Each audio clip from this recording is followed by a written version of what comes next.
Ce matin, je veux prendre quelques instants pour aborder un sujet qui me tient à cœur. Et le thème de mon message, le titre de mon message ce matin, c'est « Destinée relâchée ». Ma prière et mon cri, et je prie aussi ce matin, que ce matin on puisse vivre un moment non seulement divin, mais un moment aussi où est-ce qu'on va voir des destinées relâchées, des destinées prendre place, des choses qui vont évoluer, qui vont progresser et qui vont normalement amener une transformation dans votre vie, dans notre vie, et qu'on puisse saisir tout ce que Dieu veut pour nous et tout ce que Dieu a pour nous. À chacun de nous, incluant moi, nous avons chacun de nous un plan. Nous sommes, la Bible déclare dans Éphésiens que nous sommes son chef-d'œuvre. Nous sommes littéralement son ouvrage. En français, j'aime moins ça, on dit son ouvrage. En grec, on dit poéma, qui parle du fait que nous sommes des chefs-d'œuvre de Dieu. Nous avons été créés pour toute bonne œuvre. Nous sommes des chefs-d'œuvre de Dieu. Dieu t'a vu, il a pensé à toi, il t'a conçu comme cela pour être son poéma, son poème, son chef-d'œuvre. Et peut-être tu regardes ta vie et puis tu dis, j'ai rien de chef-d'œuvre, il n'y a rien d'extraordinaire, il n'y a rien de... J'aimerais te déclarer ce matin que tu es un chef-d'œuvre de Dieu. Que Dieu te regarde et il voit en toi quelque chose d'extraordinaire. Une merveilleuse créature, un chef-d'œuvre avec une destinée qui a juste besoin d'être relâchée. Qui a juste besoin d'être relâchée. Et si vous avez vos Bibles, on va tourner dans Hébreux chapitre 11, qui est normalement un hymne à la foi, qui est tout ça. Mais en même temps, on va voir ici un personnage qui me touche énormément. Un personnage qui a vu sa destinée être complètement relâchée. Et Hébreux chapitre 11, à partir du verset 23. Et on voit ici, Hébreu, c'est vraiment en fait l'auteur de l'épître aux Hébreux. Il commence en parlant de la foi, mais il commence à décrire certains personnages qui ont saisi, qui ont vu leur destinée être relâchée par la foi. Et il arrive sur le personnage de Moïse, et il est écrit ainsi. On dit, c'est par la foi que Moïse, à sa naissance, a été caché pendant 3 mois par ses parents. Ils avaient en effet vu que l'enfant était beau et ils n'ont pas eu peur de l'ordre du roi. C'est par la foi que Moïse, devenu grand, a refusé d'être appelé fils de la fille du Pharaon. Il préférait être maltraité avec le peuple de Dieu plutôt que d'avoir momentanément la jouissance du péché. Il considérait l'humiliation attachée au Messie comme une richesse plus grande que les trésors de l'Égypte, car il avait le regard fixé sur la récompense à venir. C'est par la foi qu'il a quitté l'Égypte sans craindre la colère du roi, car il s'est montré déterminé comme s'il voyait celui qui est invisible. C'est par la foi qu'il a célébré la Pâque et versé du sang afin que le destructeur ne touche pas au premier-né des Israélites. C'est par la foi qu'ils ont traversé la mer Rouge comme un terrain sec, tandis que les Égyptiens ont été engloutis lorsqu'ils ont tenté de passer. Quel récit incroyable! Je parle du personnage de Moïse comme étant une personne qui a vu sa destinée être relâchée. Et si vous lisez dans le livre d'Exode, lorsqu'on lit l'histoire de Moïse, Moïse est né dans un contexte qui n'était pas favorable. Et des fois, on peut regarder nos vies et puis on peut avoir l'impression que nous vivons dans une situation pas favorable. Mais Moïse, lui, il a vécu dans un contexte, il est arrivé dans un contexte qui était profondément pas favorable. La Bible mentionne que le peuple d'Israël avait immigré en Égypte, dans une terre étrangère. Ils devenaient de plus en plus nombreux. Et alors qu'ils devenaient de plus en plus nombreux, ils se multipliaient. Les Égyptiens prennent peur et le pharaon décide de pouvoir les amener dans une dynamique de travail forcé. Ils sont réduits à l'esclavage. Et alors qu'ils sont réduits à l'esclavage, on leur donne des très gros travaux. Ils continuent de se multiplier. Et là, ils prennent une décision de pouvoir mettre à mort tous les enfants mâles qui devaient naître. Donc, tout enfant garçon qui naissait devait être systématiquement jeté au fleuve. Et c'est dans ce contexte-là que Moïse naît. Qui est d'accord avec moi que ce n'est pas nécessairement le bon moment de naître? C'est dans ce contexte-là que Moïse naît. Et c'est dans ce contexte-là que Moïse a une destinée. Des fois, on est dans des situations, on dit, oh, on a une mauvaise famille, une famille difficile. Où est-ce qu'il y avait toutes sortes de dysfonctionnels, une famille extrêmement pauvre, une famille. Puis on a l'impression que Dieu nous a oubliés, que Dieu s'est trompé, que Dieu a fait du favoritisme. Mais j'aimerais te déclarer que peu importe dans le contexte où est-ce que tu as une destinée. Il y a une destinée pour toi, il y a un but pour toi, et il y a une destinée qui a juste besoin d'être relâchée. Qui a juste besoin d'être relâchée. Qui a juste besoin d'être relâchée. Et ce matin, j'aimerais prendre le temps de vous partager 3 aspects de ceux qui voient leur destinée relâchée dans leur vie. Et j'aimerais vous proposer 3 points ici. Le premier point, c'est celui qui voit une destinée relâchée a aussi une famille qui voit. Vous allez comprendre pourquoi est-ce que je dis ça. Celui qui voit sa destinée être relâchée a une fermeté ou un focus vers le but. Et une personne qui voit sa destinée être relâchée a une faveur qui est relâchée dans la foi, alors qu'on choisit de pouvoir mettre notre foi en Dieu. Celui qui a une destinée relâchée, a une famille qui voit. J'aimerais vous suggérer qu'il n'y a pas de one safe man en Christ. Souvent, dans notre société, on aime ça. L'expression one safe man parle de quelqu'un qui se fait tout seul, qui a réussi tout seul. Il n'y a pas de one safe man en Dieu. Il n'y a pas de femme qui se fait tout seul dans l'église de Dieu. On a souvent des familles qui voient quelque chose avant que nous-mêmes nous voyons. Comprenez-vous? Vous savez, dans les Écritures, la destinée de Moïse n'aurait pas pu être accomplie si les parents de Moïse n'avaient pas fait quelque chose. Comprenez-vous? La Bible déclare, et puis dans le verset 23, on dit, c'est par la foi que Moïse, à sa naissance, a été caché pendant 3 mois par ses parents. Ils avaient en effet vu que l'enfant était beau et ils n'ont pas eu peur de l'ordre du roi. Je ne sais pas pour vous, est-ce que je peux vous parler franchement ce matin? Je me sens vraiment en famille. Et puis, vous savez, Gospel Vie, je dis ça souvent, c'est un peu comme ma deuxième famille. Quand je quitte mon église à Oasis, j'aime souvent, même quand je suis en vacances, j'aime venir visiter tout ça. Et je vais être très honnête. Comme pasteur, on a l'occasion des fois d'aller visiter aussi des nouveaux-nés, ou voir des enfants, quand il y a des consécrations de nouveaux-nés, etc., tout ça. Et c'est super. Une des choses que j'ai toujours lues, et qui m'a toujours fait sourire, ce passage-là, la Bible déclare que les parents de Moïse ont vu que Moïse était beau. Je dis, mais semble que, habituellement, 100% des parents trouvent que leur enfant est beau.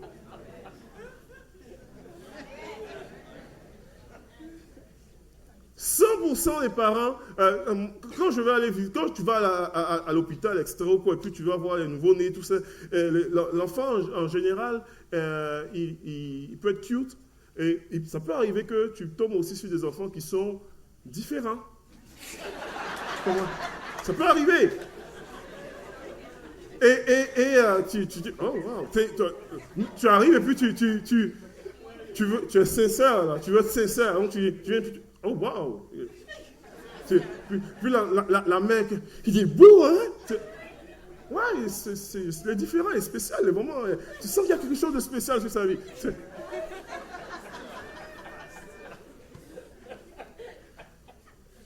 100% des parents trouvent que leur enfant, en général, ils vont trouver le bébé là, qui vient de naître, là, il est cute, il est beau, il a beau avoir le liquide amniotique sur lui, il est magnifique, tout est magnifique, là. Donc quand normalement la Bible dit normalement que ils voient l'enfant et ils ont vu que l'enfant était beau, en fait le terme qui est utilisé, puis quand tu vas lire dans l'Exode, le terme qui est utilisé est différent de beau. Le terme beau en hébreu c'est yafa, mais le terme qui est utilisé en tant que tel, on dit il vit que l'enfant était tov. Tov signifie bon. Il vit que l'enfant était bon. On se dit, mais voyons donc, qu'est-ce qu'il a fait pour être bon? C'est le même terme que Dieu utilise. Quand la Bible utilise, quand on dit Dieu créa l'homme et la femme et il vit que cela était bon. Même terme, tov. Il utilise ça donc, et comme si il est bon que cela soit ainsi. Littéralement, c'était comment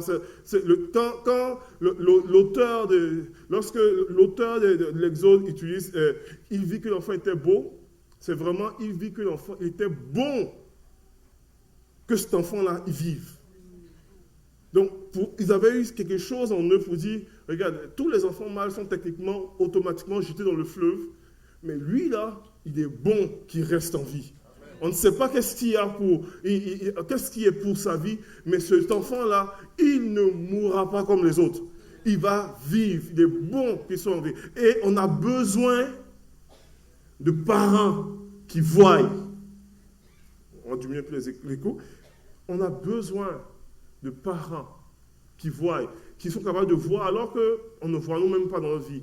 On a besoin de familles qui voient, alors qu'on ne voit pas. Vous savez, étant moi-même père, puis je vais honorer les pères ici, il y a des fois où est-ce que, étant moi-même père, puis étant ancien ex-pasteur jeunesse d'ado, j'ai tellement vécu des situations en tant que pasteur d'ado, où des parents viennent me voir et puis disent, on est complètement dépourvus, on a enseigné l'enfant dans les voies de Dieu, on a essayé toutes sortes de choses. Là, il a commencé à pouvoir essayer telle affaire, il a commencé à pouvoir... Puis là, puis ils ne sont plus capables de voir ce que peut-être même Dieu a dit sur la vie de leurs enfants.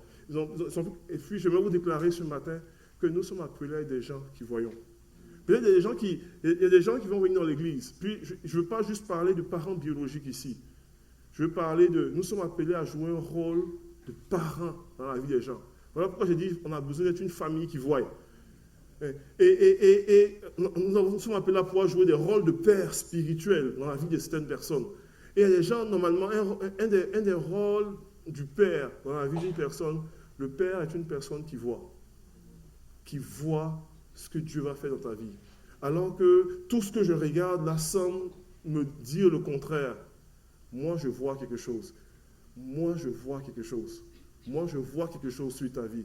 Et dans la vie de Moïse, on a l'exemple, on a la personne des parents de Moïse.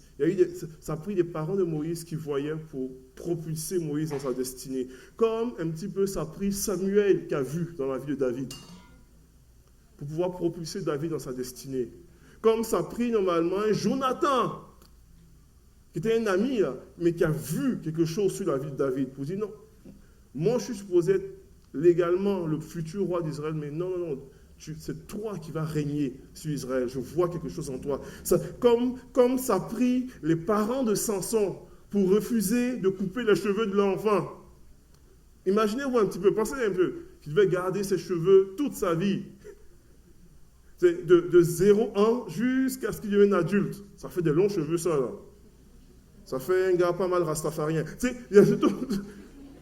Mais ça a pris des parents qui voient et qui acceptent en tant que tel. Comme ça a pris, souvent dans les milieux évangéliques, on n'aime pas souvent parler de ça, ça a pris Joseph et Marie qui ont reçu l'ordre du Seigneur pour pouvoir accomplir ce que Jésus devait pouvoir faire, alors que Jésus était enfant.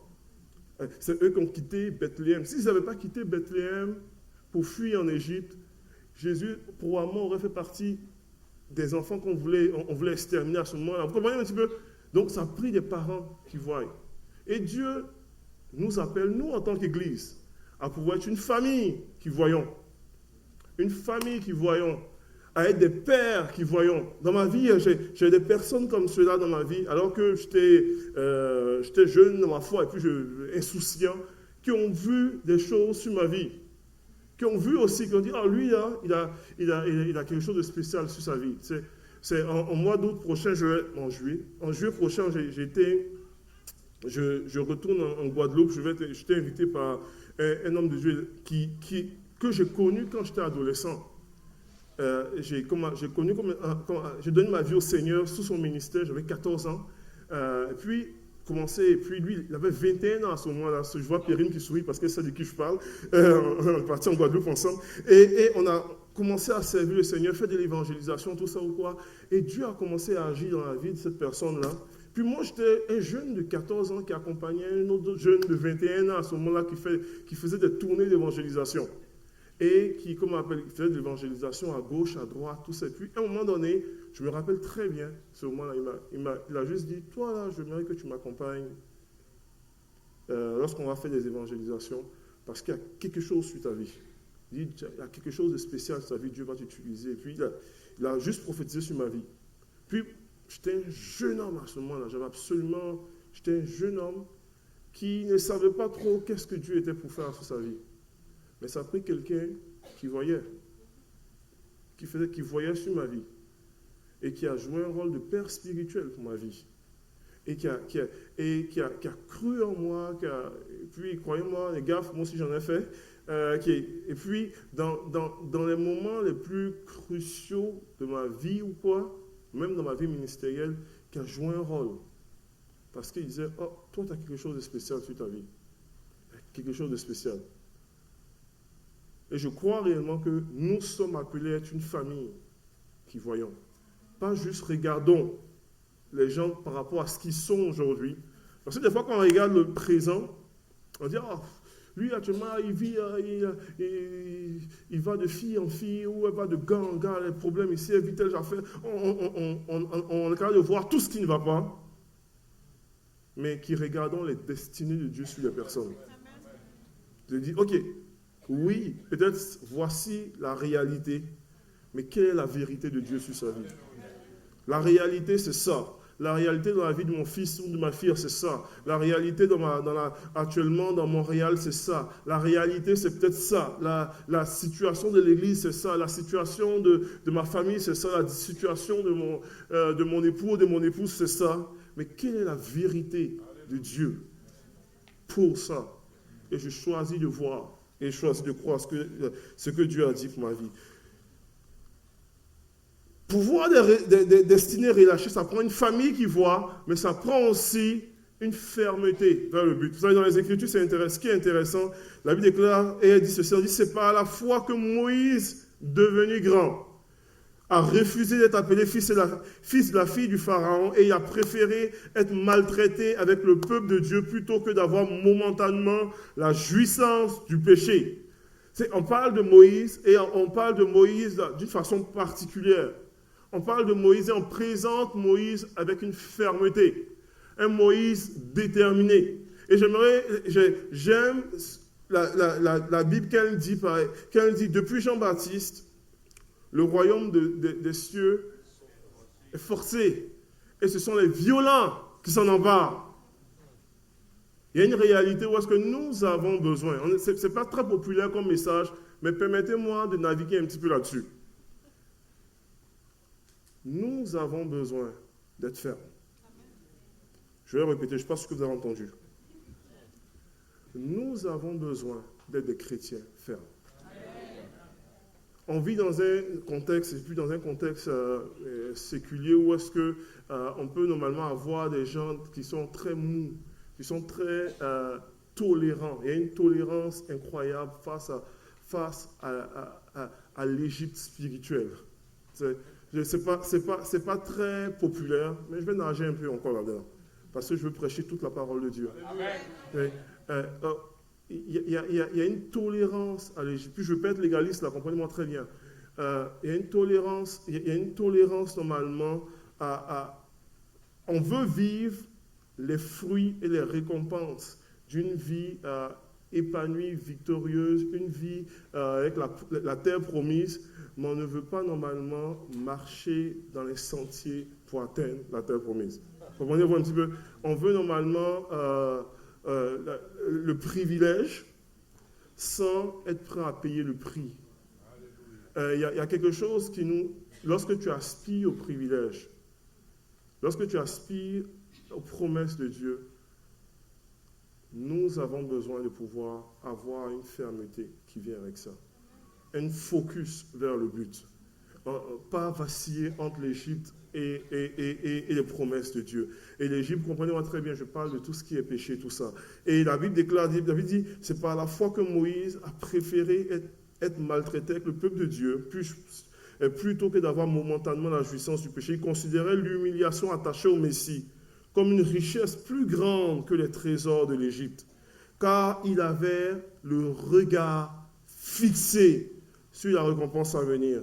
Il dit, c'est par la foi qu'il a quitté l'Égypte sans craindre la colère du roi.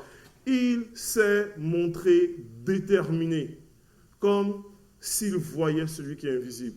Il y avait quelque chose de déterminant pour lui. Puis Moïse avait toutes les raisons de pouvoir trouver d'autres voies et moyens. Comprenez très bien, il était prince d'Égypte, fils de la fille du Pharaon. Donc, il y avait des privilèges qui venaient avec ça.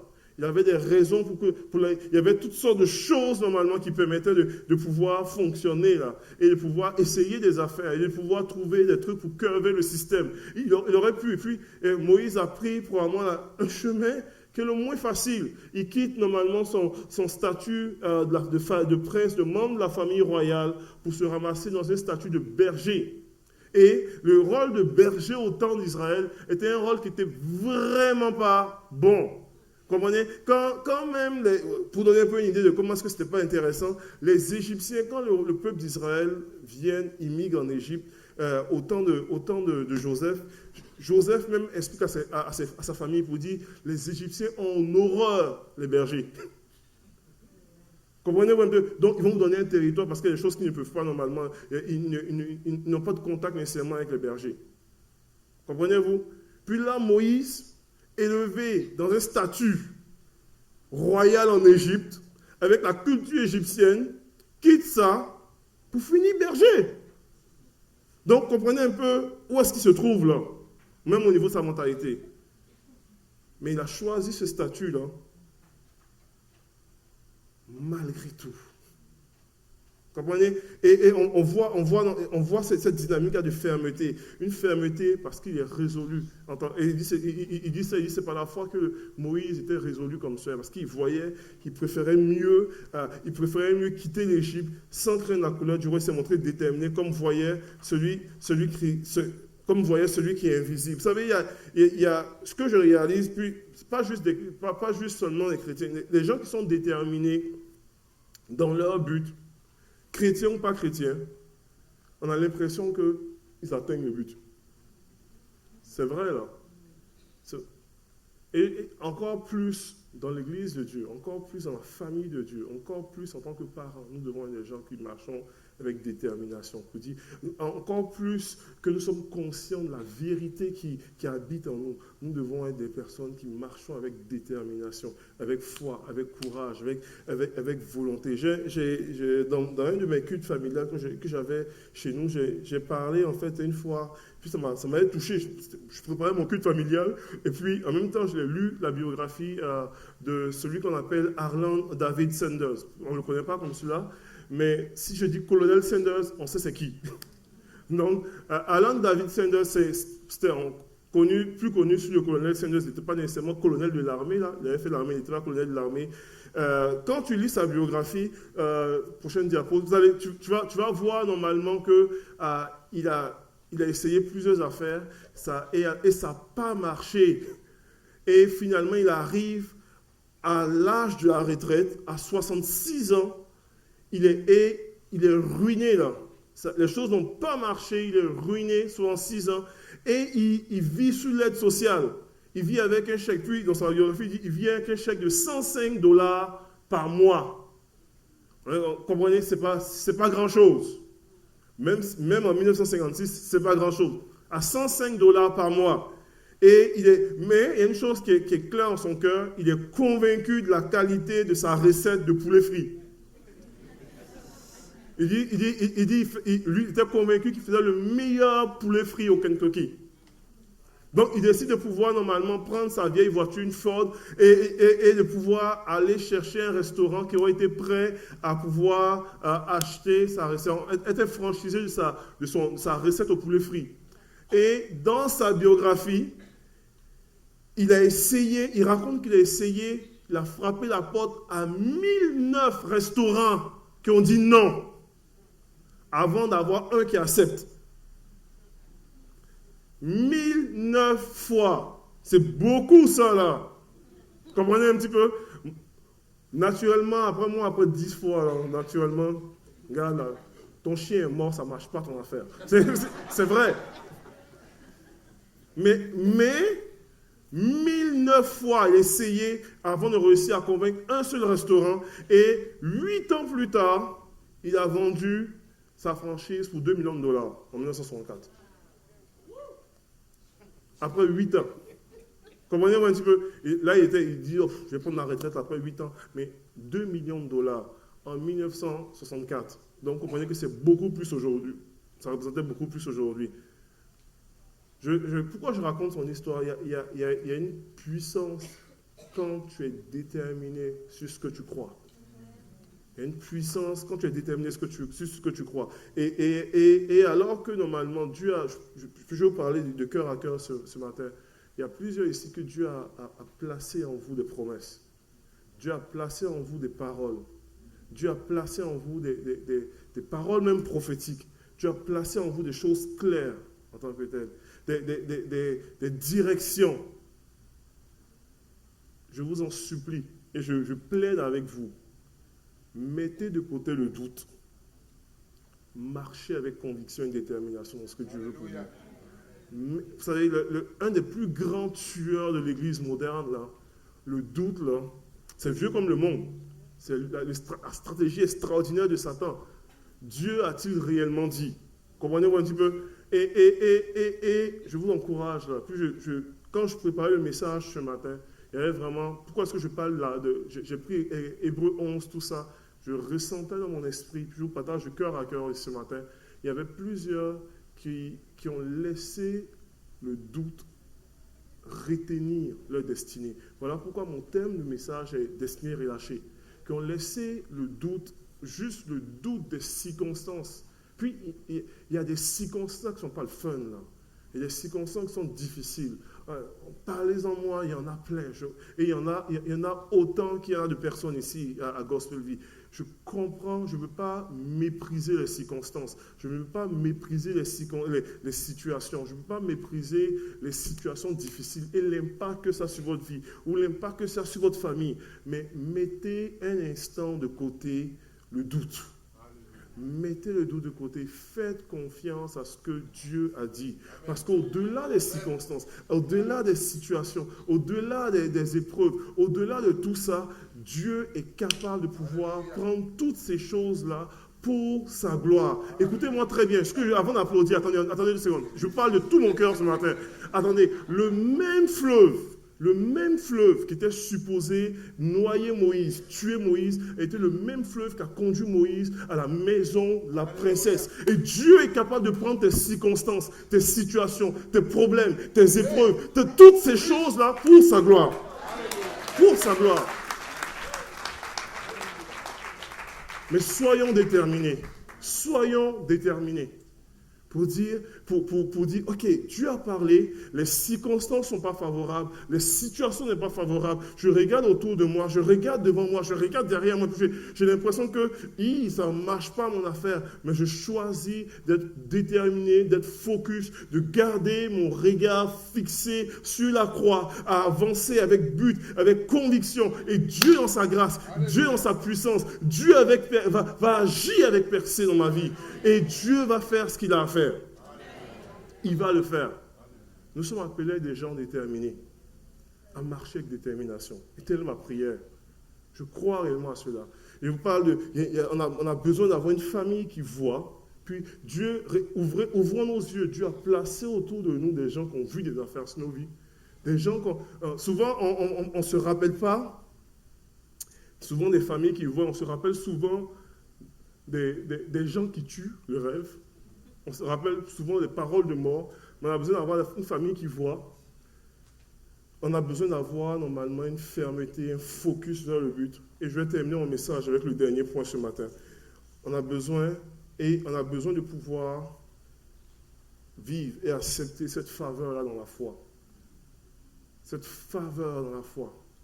Et les Écritures disent, c'est par la foi que Moïse a célébré la Pâque et versé du sang afin que le destructeur ne touche pas au premier-né des Israélites. C'est par la foi qu'ils ont traversé la mer Rouge comme un terrain sec, tandis que les Égyptiens étaient engloutis lorsqu'ils ont tenté de passer. On lit le passage et on voit l'accomplissement d'un fléau qui est arrivé en Israël. Et le fléau, c'était vraiment la 10e plaie, la mort de tous les premiers-nés, depuis les animaux jusqu'aux humains.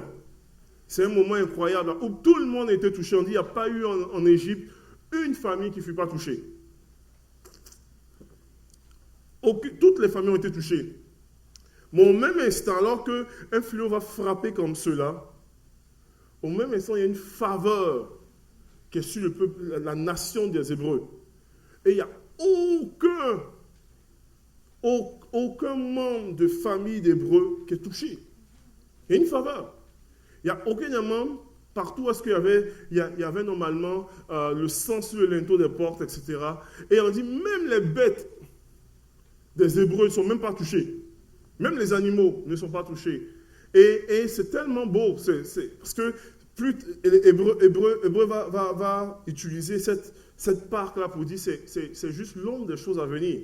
En fait, la Pâque symbolisait ce qu'exactement Christ vient faire dans la vie de chaque croyant. Et on connaît le passage, alors que Moïse célèbre la Pâque, et puis l'ordonnance, c'est que tout agneau premier-né de chaque maison devait prendre un agneau de 1 an, sans tache, sans défaut. Il devait le tuer, prendre le sang de l'agneau pour pouvoir le mettre sur le linteau des portes. Et l'ange destructeur était comme était le symbole du jugement. Et il dit de la même manière, cette image-là de l'agneau premier-né qui est sacrifié et dont le sang devient la garantie, le sceau de protection sur la famille. Et de la même manière, il vient un temps comme cela où est-ce qu'il y a un agneau, un agneau qui va être pris et qui va mourir sur la croix, qui va mourir sur un bois, et alors que son sang va couler, toute personne qui vont se mettre sous cette croix-là, sous le sang, est protégée, est préservée de tout jugement à venir. Et on fait clairement référence à Christ. De la même manière que chaque maison devait prendre un agneau, Christ est l'agneau de Dieu pour le monde entier. Et alors qu'on choisit sous cette croix-là, nous sommes protégés. Et nous avons besoin, de la même manière que Moïse, à ce temps-là, a posé ce geste par la foi, nous avons besoin, alors que nous choisissons par la foi de nous mettre sous la croix de l'agneau de Dieu. Et nous sommes par la foi protégés de tout jugement et toute malédiction. Donc il y a une faveur qui est possible par la foi. Il y a une faveur, il y a une bénédiction qui est possible par la foi. Christ dit, il a pris nos maladies à la croix. Il a pris nos malédictions à la croix. Il a pris nos problèmes à la croix. Il a pris nos péchés à la croix. Il a pris ce qui te tourmente à la croix. Il a pris les paroles de mort qu'on a prononcées sur ta vie à la croix. Et alors que tu es à la croix, alors que tu es sous la croix, il y a une possibilité d'expérimenter toutes ces choses-là. Toutes ces choses-là, elles sont pour nous aujourd'hui. Elles sont pour nous aujourd'hui. Elles sont pour nous aujourd'hui. Et ta destinée est relâchée alors que tu te mets sous la croix. Elle est relâchée. Les chaînes qui retiennent ta destinée sont brisées. Elle est relâchée afin que tu accomplisses ce que Dieu t'appelle à devenir. Vous savez, je vous parle avec simplicité. Et j'ai commencé à inviter des musiciens à revenir on va terminer bientôt. J'ai réalisé quelque chose dans ma vie. On peut être chrétien, on peut aimer Christ et puis marcher avec Dieu, tout ça. Et puis en même temps, paradoxalement, c'est tellement pas évident. Paradoxalement, on peut normalement croire tellement à certains mensonges, certaines faussetés qui nous retient captifs longtemps dans certaines choses. Autrement dit, je vais me reformuler. Tu peux être chrétien, accepter Christ, la vie de Dieu en toi, mais tu peux être une personne qui ne vit pas de façon triomphante dans ta vie chrétienne. Tu ne triomphes pas. Jésus habite en toi. La vie de Dieu en toi. Tu avances, tu viens à l'église dimanche après dimanche. Tu aimes normalement la chorale, et puis tu aimes les chants, tu aimes les prédications du pasteur Kevin. C'est hop, tout va, mais tu t'arrêtes dans ta vie, tu regardes ta vie, tu te dis, il me semble que je ne triomphe pas. Il me semble que je ne vis pas une vie exponentielle, relâchée, etc. Non. Souvent, normalement, toujours partagé avec simplicité, il n'y a rien qui relâche autant que la foi. La Bible déclare, puis c'est comment on appelle, c'est toujours dans le texte aux Hébreux, il dit normalement que sans la foi, il est impossible d'être agréable à Dieu. Et que celui qui s'approche de Dieu croit qu'il existe, et qu'il est le rémunérateur de ceux qui le craignent, ceux qui le cherchent. Il y a une dynamique où est-ce que Dieu nous appelle à pouvoir normalement vivre une marche de foi. La foi va t'amener à pouvoir croire et agir sur des choses que tu ne vois pas, des choses qui n'existent pas encore, mais avoir cette conviction-là que le Dieu qui marche avec toi est en action. Et le Dieu qui t'a parlé est en action. Et il va faire son œuvre comme cela. Vous savez, nous sommes aujourd'hui le 16 juin. Il y a un an jour pour jour. En fait, c'est le 15. Un an et un jour maintenant. On signait chez les notaires pour notre maison. Et puis, je me rappelle avec mon épouse, l'année d'avant, on réfléchissait, puis on dit, oh, mais on va se prendre une maison, tout ça. Et puis, on commence à regarder. Et puis, Boucherville, c'est cher. Je sais pas pour vous, Montréal, c'est un peu plus cher aussi, là, mais Boucherville, l'espace à place. Et on regarde tout ça, puis on se disait, on sentait que c'était une saison pour la saison de direction de Dieu en ce sens-là. C'est un témoignage simple, rapide, là. Puis on regarde, puis on dit, oh, mais techniquement, logiquement, pour pouvoir être safe et pour pouvoir être correct, ça prend quelques années, encore de plus d'attente. On va ramasser de l'argent, etc., tout ça, quoi. Et puis, non, il faut, on sent vraiment qu'il faut aller là. Et je décide, je dis, bon, on va faire l'exercice. Voilà. Puis on prend vraiment la direction, on dit, on fait l'exercice, on s'achète une maison. On fait l'exercice, on y va. Puis on fait l'exercice, j'appelle normalement les conseillers hypothécaires, ça, bon, ça prend, c'est ok. Puis alors qu'on commence à faire l'exercice, pourquoi je reçois un don. Alors que j'ai fait le move de foi, littéralement, et puis mon épouse est là, et je ne suis pas en train de raconter n'importe quoi, là. Je reçois un don. Quelqu'un m'appelle, tout ça ou quoi. Il dit, pour ton move, tu partages que je m'enligne vraiment je veux vraiment déménager. Puis il dit, pour ton move de maison, là, mais que tu sois prêt à vouloir faire ton move, moi je te fais un don pour la maison. Puis là, je dis, alléluia. Déjà, juste ça, c'est déjà bon. Je dis, amen. Mais je n'étais pas au courant du montant du don pour la maison. Il peut dire, je te fais un don, et puis je ne donnais pas de foi de $100. Merci Jésus pour les $100, mais on s'entend que ça ne change pas grand-chose pour acheter une maison. Donc, je commence ma démarche, tout ça ou quoi. Finalement, je reçois un transfert de $20,000 pour ma mise de fonds pour ma maison. 20 000 $ pour ma maison. Donc, on n'a plus acheté la maison, finalement. Elle est significative quand même, le don. Mais je peux vous raconter des séries d'histoires comme ça. Où est-ce que, alors qu'on décide de pouvoir, Dieu donne une direction, on décide de pouvoir aller avec grâce, avec foi, Dieu nous surprend par sa faveur. Dieu nous surprend par sa faveur. Dieu nous surprend par sa faveur. Et agit, ouvre des portes, des choses insoupçonnées, où on ne s'attendait pas. Et je crois réellement à une dynamique comme ça, où est-ce que pour voir une destinée relâchée, nous avons besoin d'aller avec foi et d'expérimenter la faveur de Dieu dans la foi et d'embrasser cela dans le nom de Jésus. Et il va faire son œuvre. Il va ouvrir les portes insoupçonnées. Il va rendre les choses possibles en tant que tel. Alors que nous sommes ici, mon appel va être très simple ce matin. Je prêche souvent les soirs en prison, donc ça paraît. Mon appel va être très simple. Mon appel va être très simple. Alors que nous sommes ici, il y a des personnes ici qui ont besoin de voir autre chose. Peut-être tu es venu ici jusque-là, tu regardes ce que tu as peut-être invité, tu regardes tu regardes ta famille, tu regardes ta situation. Et jusqu'ici, tu as vu les choses en fonction des circonstances. Mais ce matin, l'Esprit de Dieu t'interpelle à voir les choses dans sa perspective à lui. À voir les choses dans sa perspective. On a besoin d'être une famille qui voyons différemment, mais qui voyons. Peut-être c'est ta famille, dans ta famille, tu es capable d'identifier des gens puis tu dis, oh, ils sont comme, je ne suis pas capable de voir quelque chose de bon sortir de ça. Dieu t'invite à pouvoir voir autre chose. Dieu t'invite à voir autre chose, pour voir la destinée relâcher.